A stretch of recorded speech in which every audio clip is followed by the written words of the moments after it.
એટલે કે હાથી ઘોડાનો ફેર તમે કહી શકો। આમ જોવો કે એક ખેતર એકદમ લીલું અને બાજુમાં જોવો એટલે એક ખેતર એકદમ પીળાશ પડતું। નમસ્કાર મિત્રો, આજે તમને એક જોરદાર વસ્તુ બતાવું મગફળીની અંદર। આ મારી પાછળ જે તમે ખેતર જોવો છો ઈ 24 વીઘાનું ખેતર છે અને એમાં 12 વીઘાના બે અલગ અલગ કટકા એટલે કે એક જ ખેતરની અંદર બે કટકા અલગ અલગ રીતે વાવેલા છે 12 વીઘાના। વચારે ખાલી આમ જોવો તો ખાલી એક રસ્તો છે, 12 વીઘા આ બાજુ અને 12 વીઘા આ બાજુ, એ રીતે વાવેતર કરેલું છે। બેયનું બિયારણ એક જ છે, બેયને એક જ દિવસે વાવેલું છે, એક જ જગ્યાએથી બિયારણ લીધેલું છે। બેયની અંદર પટ પણ એક જ સરખો મારેલો છે।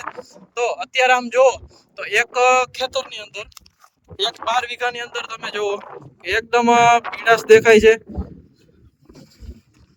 જો આખું ખેતર આમ જોવો કે પીળાશ પડતું દેખાય છે અને એની જ બાજુમાં જે આપણે રસ્તાની આ બાજુની સાઈડ બતાવી તો આખું ખેતર જે છે એ લીલું દેખાય છે।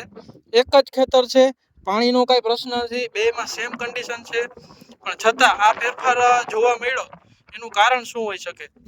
તો એમાં એવું છે કે આપણે જે આ ગ્રીનરી જે માંડવીમાં દેખાય છે, જે મગફળીમાં આપણને ગ્રીનરી દેખાય છે, એમાં અમારી ભલામણ પ્રમાણે પાયાની અંદર ખાતર નાખેલું, એ સિવાય વાત કરી તો 25 દિવસે અમારી ભલામણ પ્રમાણે માઇક્રોન્યુટ્રન, માઇક્રોરાજા, ઝીંક, સલ્ફર, ફેરસ એ બધા તત્વો માઇક્રોન્યુટ્રન તરીકે નાખેલા અને તરત જ જે છે માથે વરસાદ થયેલો।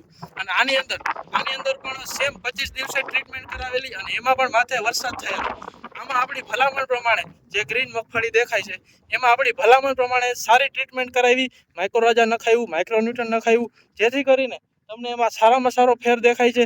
એક જ નંબર છે, છતાં મગફળીમાં આમ જોવો એટલે કે હાથી ઘોડાનો ફેર તમે કહી શકો। આમ જોવો કે એક ખેતર એકદમ લીલું અને બાજુમાં જોવો એટલે એક ખેતર એકદમ પીળાશ પડતું। ની અંદર એટલો બધો તફાવત કદાચ તમને નહીં દેખાતો હોય, પણ રૂબરૂની અંદર રિયલમાં એટલે હાથી ઘોડાનો ફેર જે છે મગફળીમાં આપણે કહી શકતા હોય।